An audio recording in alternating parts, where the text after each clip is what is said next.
ये इनका रिश्ता धीरे धीरे। मुझे पूरा यकीन है।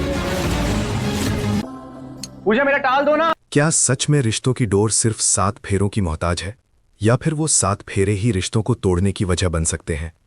क्या किसी भी कीमत पर किसी के भी वारिस को पाने के लिए सच को झुठलाया जा सकता है? ये कहानी कुछ ऐसे ही उलझते रिश्तों और रंजिशों की है, जो दिल को चीर देने वाले खुलासे और झकझोर देने वाले फैसले लेकर आई है। शुरुआत होती है एक चिंतित भाई से, जो अपनी बहन की कमजोरी को लेकर फिक्रमंद है। उसे डॉक्टर से मिलाने और दवाइयों का ख्याल रखने का वादा करता है, मगर बदले में बहन से समय पर खाना खाने का वादा करता है, क्योंकि सेहत का असर आने वाले बच्चे पर पड़ेगा। ये कितना प्यारा पल है, जहां भाई का प्यार साफ छलकता है, लेकिन अचानक माहौल बदल जाता है। पूजा बिना दरवाज़ा खटखटाए कमरे में घुस आती है, जिससे दूसरे किरदार को बेहद गुस्सा आता है। उसे पढ़ी लिखी होकर गवारों जैसी हरकत करने पर टोका जाता है और गैर ज़रूरी होने पर बाहर जाने को कहा जाता है, क्योंकि उसे कबीर के बच्चे का ख्याल रखना है और आराम करना है।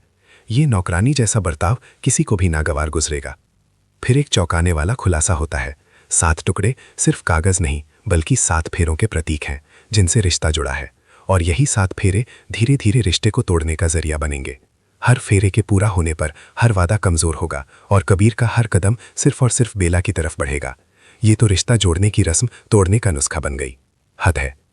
पूजा फिर आती है, पर इस बार दरवाज़ा खटखटाकर हल्दी का दूध लेकर, जो दादी ने कहा है। लेकिन पहले की तरह ही तूफान जैसी दस्तक से सामने वाला परेशान हो जाता है। और फिर वो बात सामने आती है जो किसी भी पत्नी को तोड़ सकती है। जब एक पत्नी को अपने घर में किसी और औरत को बर्दाश्त करना पड़े, तो वो किसी तूफान से कम है क्या? शादी की वीडियो देखने का रहस्य खुलता है।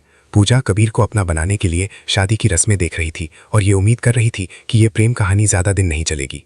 लेकिन उसे चेतावनी मिलती है कि सपने देखना अच्छा है, पर सब सच नहीं होते, और उसके होते हुए वो मेरे पति को कभी नहीं छीन पाओगी। ये टकराव, ये ईर्ष्या रिश्तों में जहर खोलने वाली है। अब आती है अंबिका जी का चाल, जो बेला को घर से अलग करने की बैठक बुलाती हैं, पर युग के बाबूजी इस फैसले के खिलाफ खड़े हो जाते हैं। अंबिका जी अपनी सोच पर अड़ी हैं, कहती हैं कि वारिस के लिए वो कोई समझौता नहीं करेंगी, चाहे इसके लिए सच और झूठ का फर्क धुंधला ही क्यों ना हो जाए। बाबूजी दिल पर बोझ रखकर परिस्थिति मजबूर करे तो खिलाफ जाने की बात कहते हैं, पर अपने पोते के लिए वो भी समझौता नहीं करेंगे। ये परिवार की जड़ें हिला देने वाला टकराव है, जहां वारिस की दौड़ में रिश्ते दांव पर लग रहे हैं। एक रहस्यमयी बक्सा, जिसके बारे में कहा जाता है कि कुछ तो खास है उस बक्से में, कोई आम बक्सा नहीं था, जरूर उसमें कोई ऐसा राज था जो बेला सबसे छुपाया। ये बक्सा अनसुलझे रहस्यों की ओर इशारा कर रहा है और सच जानने की छटपटाहट साफ दिखती है।